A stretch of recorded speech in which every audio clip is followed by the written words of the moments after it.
Hey, what is up? So I've booked thousands and thousands of calls for my coaching businesses, and I'm going to share like what I've found to be by far the highest converting setup for your calendar.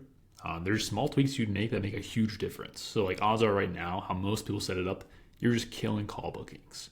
All right, it's really simple fixes. So if you literally implement this thing, like you can do this like right after the video in 2 minutes, you can just instantly sometimes 2x your call bookings, which is pretty insane. So let's dive in. So there's three principles here I'm going to go over. They're all extremely important to booking you more calls, so pay attention and definitely stick around to the end. So first thing right here is friction. So friction is a concept, basically it's a measure of how hard or easy it is for a human to take the desired action towards becoming a client. So friction can be in many different places. It could be way up front in your marketing, could be in your call booking process, pre-call, could be when you send someone your calendar in the actual calendar form, could be post-call. You could have them watch, pre-call material, could be in your closing process, could be everywhere. All right. But the basic principle here is when you minimize friction, when you make it as easy as possible for someone to take the next action, you're going to get more flow through the system. All right, it just makes sense. All right, so really easy example of this is if you have a financial qualifier somewhere in your lead generation process. So you basically ask if people are financially qualified in some way.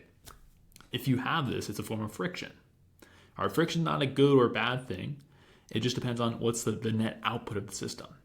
All right, so the big thing you want to keep in mind here, basically the goal that you want to accomplish with friction is if you don't have enough flow right now, let's say you're not booking enough calls, if any.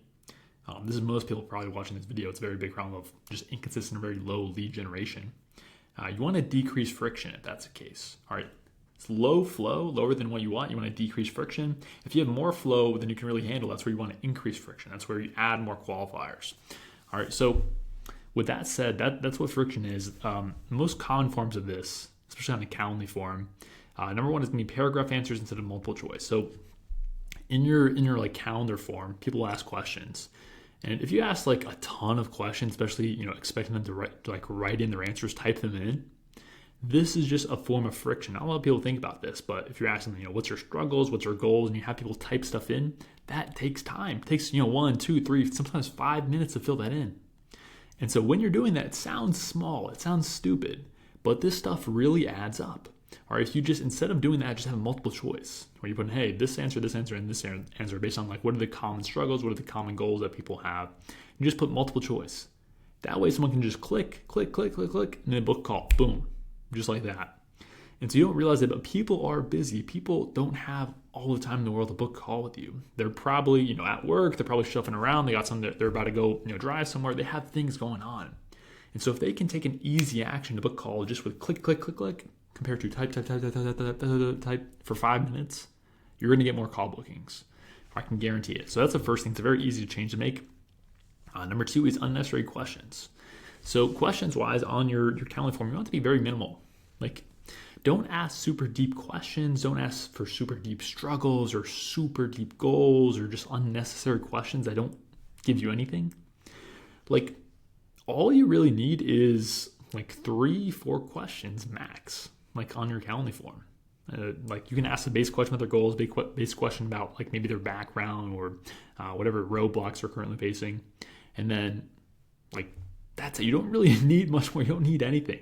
Like you don't need to know anything because the whole point of the call is to find out all that stuff. So there's no point of finding that out before the call. Like you don't need to. You're not trying to sell them right now. You're just trying to get them booked. That's the whole goal. So if the goal is to get them booked, there's no need to sell them and ask them hard questions. Like, don't do it. It's stupid. All right, number 3, financial qualifiers. So especially for those of you who would just have like no lead flow right now or really low lead flow, I would honestly take off financial qualifiers right now. I would not have one. I wouldn't. Now, if someone's like clearly in a lower income country, you can send them like manually like what the investment looks like because it's probably not gonna be worth your time. But I wouldn't have one because the thing is, it's just like you have no volume, you have nothing, no flow in the system. So you need flow first. If you have no flow, you need to minimize friction like as much as possible. You have nothing because you have nothing right now. So your goal is just to book as many calls as possible. Like once you're fully booked or near fully booked, that's where you can add friction. But like, what are you doing with your time? Like you need to be taking sales calls. You need to be making money. Like sales calls are like the number one, like thing you can do, probably if you're under like 50, 100K a month, the number one thing you can do to make more money in your business. So stop being lazy. Stop being like, oh, well, I don't want to talk with the most qualified people. You're talking to no one right now. Like, you have no one. All right, stop being so, like, having a big ego. Remove the financial qualifier. All right, do this. Like, you can still close. Like, I did this. I still closed 25, 30% when I didn't have a financial qualifier. Increases a little bit, obviously, when you have one, but it's still easy to close people. All right. Number 4, unnecessary details about the offers. This one's very big.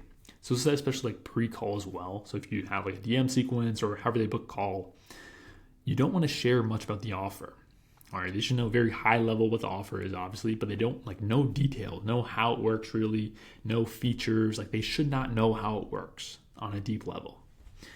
All right, the reason for this is you want to keep curiosity high. That's one reason. All right, so curiosity is one of the biggest drivers of call bookings. You know, the more curious someone is about your offer, the more likely they are to book call, to literally get more information. Like they need a book call to get more information. Like they're just curious.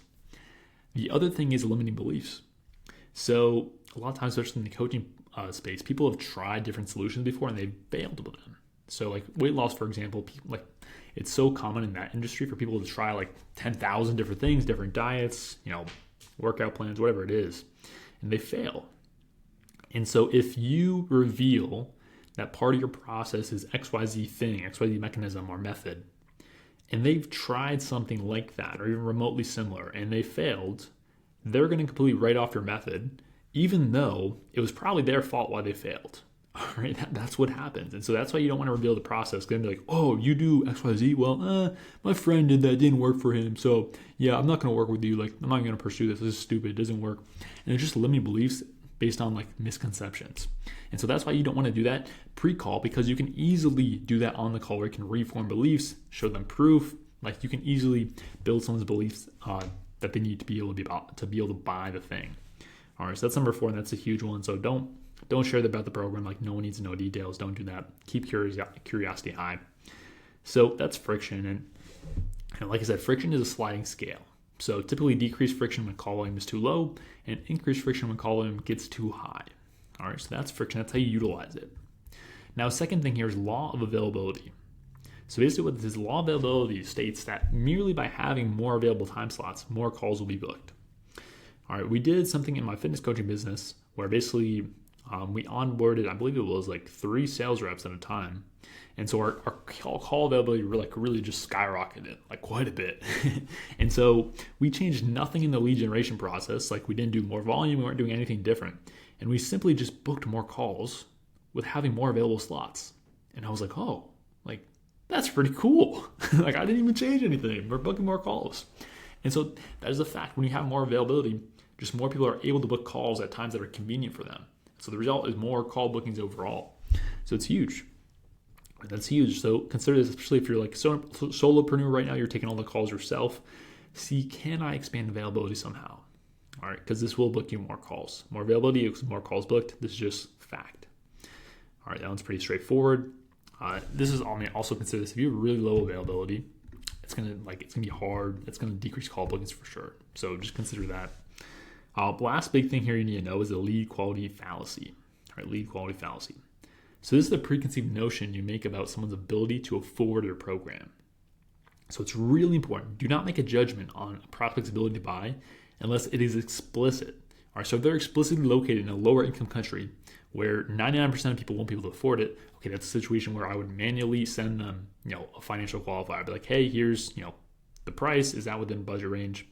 And manually qualify them.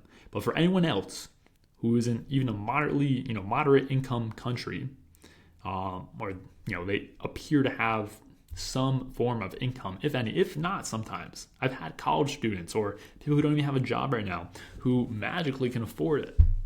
All right, it's like it happens a lot actually.